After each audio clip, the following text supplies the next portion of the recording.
That's what I'm talking about. Nonetheless. Bucks leading. Hey, you know, I do what I can. 18-zip. Brian Farrell takes it all the way.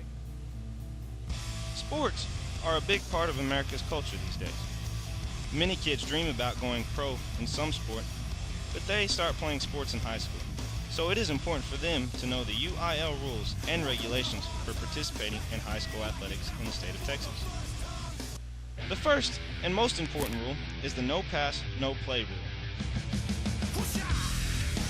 This rule states that the student athlete must maintain an average of a 70 or above in all of their classes in order to compete. If they drop below this average in any class at the end of the 6 weeks, the student athlete is held out from competing in any game. If the student shows improvement after 3 weeks and they are passing with a 70 or above, then they will be allowed to compete in the games again as long as they continue to pass the rest of the 6 weeks.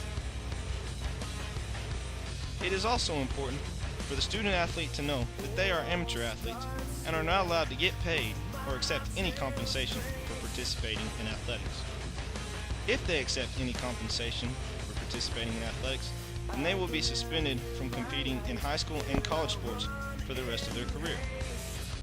The student athlete may not transfer to another school for the sole purpose of participating in athletics. If they do, they will be forced to set out 1 year from the time that they transfer, and they will lose that year of eligibility.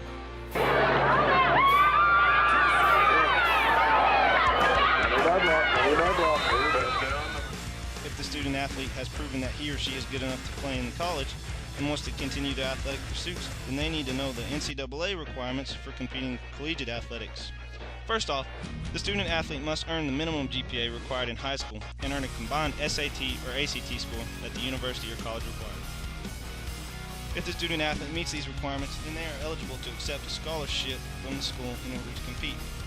The student athlete can be declared ineligible if they or a family member receive incentives to coerce the athlete to attend a certain school. The student athlete must be enrolled in 12 hours per semester and must earn a 2.0 GPA in order to compete. The student athlete is allowed 10 semesters to compete for 4 years. This means that some athletes can have 2 more semesters to practice with the team without competing in the games. This is called a redshirt year. The student athlete is redshirted at the coach's discretion.